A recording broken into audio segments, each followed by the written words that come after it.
திரைக்குறள் நேயர்களுக்கு வணக்கம். இன்னைக்கு நாம பார்க்க போறது 2 வேற லெவலான சினிமா அப்டேட்ஸ் தான். ஆனா அந்த சினிமா அப்டேட்ஸை விட அதுக்கு பின்னாடி இருக்கிற அரசியல், சினிமா பாலிடிக்ஸ் அதுதான் இன்னைக்கு நம்மளோட மெயின் டிஷ். ஆமா, நீங்க எல்லாரும் ஜூலை 31ஆம் தேதி உங்களோட கேலண்டர்ல குறிச்சு வச்சுக்கோங்க. அன்னைக்கு தேட்டர்ல டிக்கெட் கிடைக்கலனா கூட பரவாயில்ல. ஆனா தயவு செஞ்சு சோஷியல் மீடியா பக்கம் போயிடாதீங்க. ஏன்னா அன்னைக்கு தான் ஒரு 2 மிகப்பெரிய குருஷேத்திர யுத்தம் ஒன்று நடக்க போகுது. ஆனா இது எப்பவுமே நடக்கிற வழக்கமான 2 ஹீரோக்களுக்கு மத்தியில நடக்கிற ஒரு வாரா அப்படின்னு கேட்டிங்கன்னா கண்டிப்பாக இல்லை. யாரும் எந்த ஹீரோவும் எந்த பெரிய ஹீரோவோடய மோத போகிறதில்ல, எந்த பெரிய இயக்குனரும் எந்த பெரிய இயக்குனரோடய மோத போகிறதில்ல. ஆனால் ஏன் இந்த 2 வேற லெவல் அப்டேட்ஸ்க்கு இவ்வளோ ஆர்வம் அப்படின்னு பார்த்தோன்னா, ஒரு இயக்குனர் ஹீரோ ஆகிறாரு, அதே சமயத்தில் ஒரு ஹீரோவோட மகன் இயக்குனர் ஆகிறாரு. ரொம்ப குழப்பமாக இருக்குல்ல. நான் விஷயத்துக்கு வந்துடுறேன் ஸ்ட்ரைட்டாக.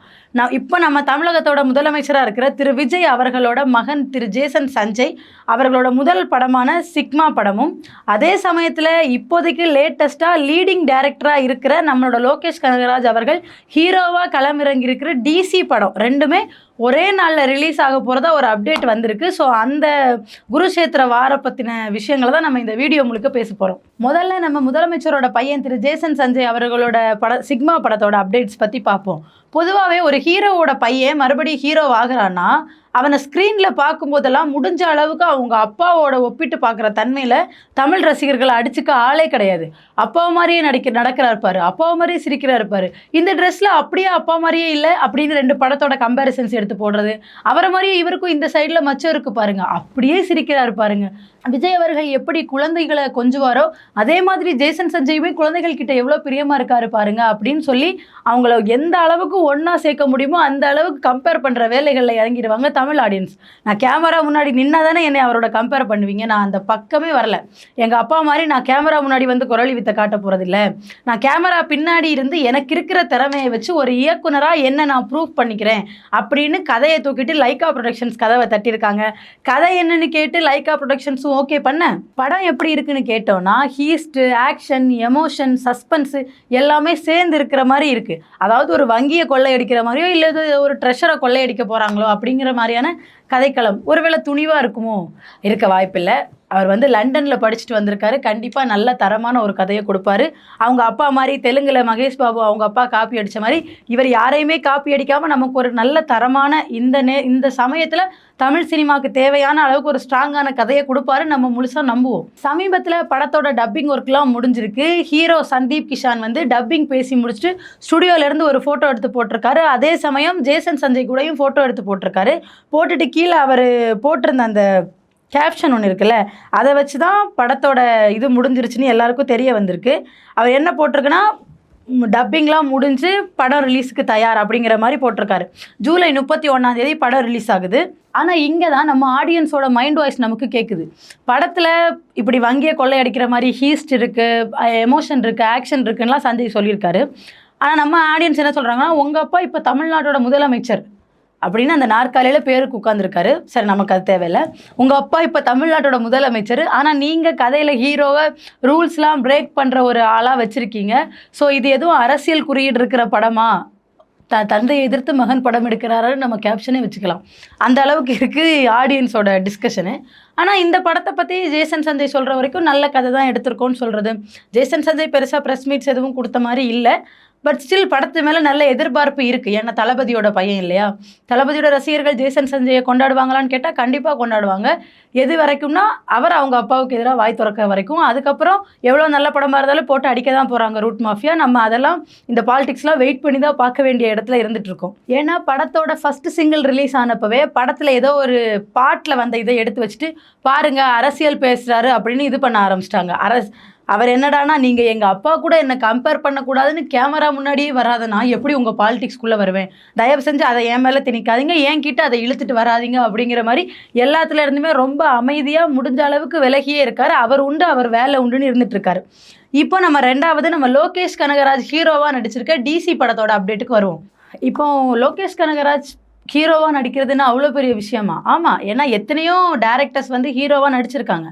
ஆனால் முறையாக கண்டினியூஸாக கைதி, அப்புறம் லியோ அப்படின்னு மாஸ் ஹிட்டு கொடுத்துட்டு இருந்த நம்மளோட லோகேஷ் கனகராஜ் வந்து கூலி படம் வந்து ரசிகர்களோட எதிர்பார்ப்பை பூர்த்தி பண்ணல. ஆனால் அந்த படங்களை கூட நம்மளால் லியோ படம்னு அவ்வளோ வெற்றி படமான்னு கேட்டால் கண்டிப்பாக இல்லை. ஏன்னா அது வெற்றி பெறலைன்னு தெரிஞ்சோன்னு அந்த ஃப்ளாஷ்பேக்கு ஃபேக்கு அப்படின்னு சொல்லிட்டு ஆடியன்ஸை முட்டாளாக்குன கதையெல்லாம் நடந்துச்சு. இவங்களால படத்தை கூட சகிச்சுக்க முடியாது. ஆனால் படத்துக்கு முன்னாடி பில்டப் கொடுத்துட்டு லோகேஷ் கனகராஜ் ஒரு இன்டர்வியூ ஒன்று கொடுக்குறாருல போகிற இடத்துல எல்லாம், அதைத்தான் ஏற்றுக்க முடியல. கூலி படம் வந்து ரசிகர்களோட எதிர்பார்ப்பை பூர்த்தி செய்யாதனால எவ்வளோ தூரத்துக்கு இவ்வளோ மோசமாக தன்னோட கெரியரில் லீடிங் டைரக்டர் அடி வாங்கினது தமிழ் சினிமா பார்த்தே இருக்காது. அவ்வளோ மோசமாக அடி வாங்கினார் கூலி படத்துக்கு அப்புறம்.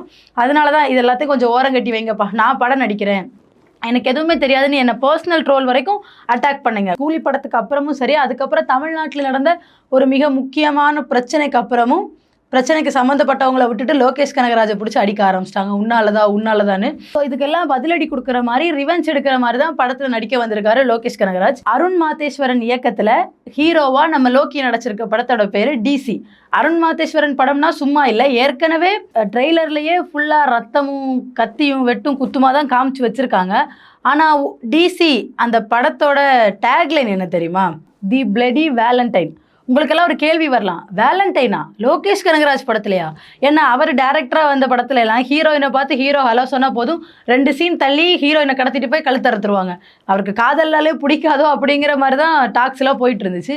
இப்போ இந்த படத்துக்கு டேக்லைனே தி பிளடி வேலண்டைன் அப்படின்னு போட்டிருக்கு. ஒருவேளை காதல் பண்ணிட்டே மாறி மாறி கத்தி எடுத்து குத்திப்பாங்க போல, கொடி படத்தில் வந்த மாதிரி.